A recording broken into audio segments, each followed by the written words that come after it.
Welcome back. Now, Omnia's explosives business has helped cushion the impact of adverse weather and economic conditions on its African agriculture operations.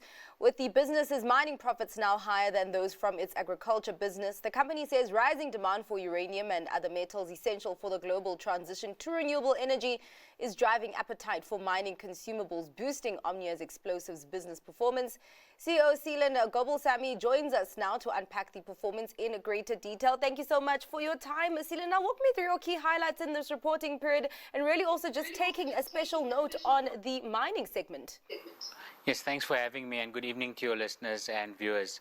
I think what we're showing today is another strong set of results. It's underpinned by the strong performance in our mining segment, and what it does is it changes the fabric of our business to be probably 60% plus mining. Our earnings is 60% from the mining sector, and what this does is it enhances the quality of those earnings, not only from a sustainability perspective but also from a cash generation perspective. You see that our business has generated 2.5 billion rands worth of cash in the last 12 months and a very strong cash position of 1.8 billion in the bank.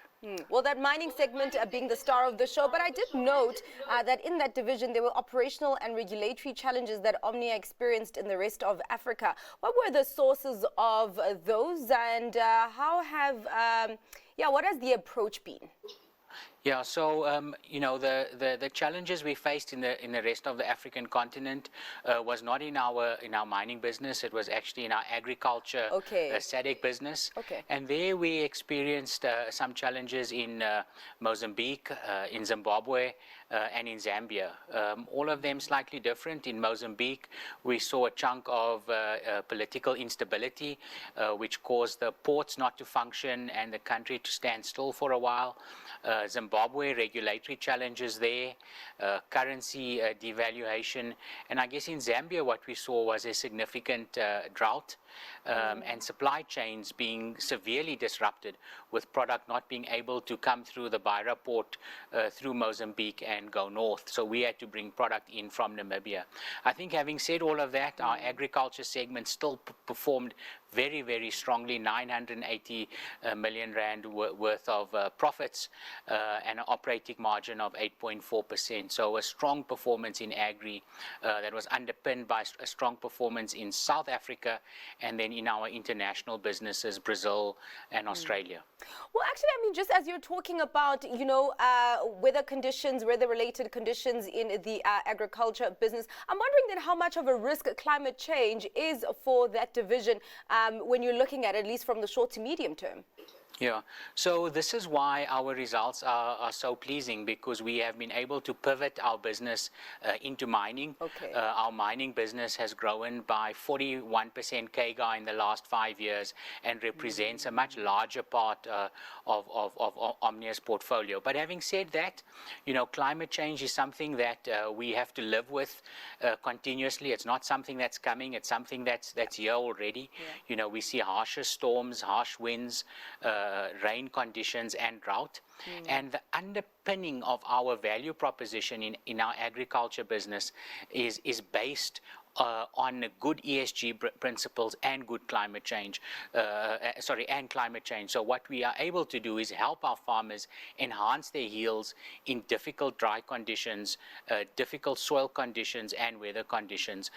That's what we do as a business, is to help farmers ensure crop yields are improved during these difficult times. Yeah. Well, just moving on to your chemicals division, I did see that restructuring costs there affected a number of metrics, including your operating profit and margin. Where are you on that restructuring journey, and can the cost be contained in this reporting period? Yeah, so our chemicals business has been a challenge for us for a number of years. We what we did in this reporting period is we restructured the business. We restructured it into 3 components. One component we decided to close that component down, and we will realize the working capital and the cash out of that component in the next financial year. That restructure has cost us 100 million in our current set of results. It's a once-off cost. The second part of the business, we are keeping that business. It's a profitable business. It will enhance our earnings. And in essence, what you will see is a business that will make probably 100 million rand profit in FY27 and going forward. And then the third part of the business, the water care business, that business we're holding for sale, and we hope to realize the cash from that business in the next reporting period as well. So I think we're pleased with the acceleration of the plan in our chemical sector, and what you will find Omnia going forward will be focused primarily on agriculture and mining, and chemicals will be a very small part of our story. Yeah, I mean, just lastly, as we close off the conversation, I think we have about a minute for the outlook. What are the most threatening macroeconomic headwinds and economic risks that you are watching out for, because you know that we are in a very volatile geopolitical macroeconomic situation? Yeah, so I think, we've got a very positive outlook on mining, and we believe that business will continue to grow. Agriculture soil conditions are also very positive, so we believe, we have got a good planting season ahead of us. But if you ask me, what are we worried about? We look deeply at the geopolitical risks and the changes that governments could impose that could disrupt supply chain. We all know that we previously thought we live in a global village and everything is available to everybody, but we know that supply chains can easily be disrupted. So we focus on ensuring reliability and sustainability of our inputs and our supply to customers. All right. Well, thank you so much for your time and for your insights there, Seelan. Really, really appreciate the time as always. That was Seelan Gobalsamy, CEO of Omnia.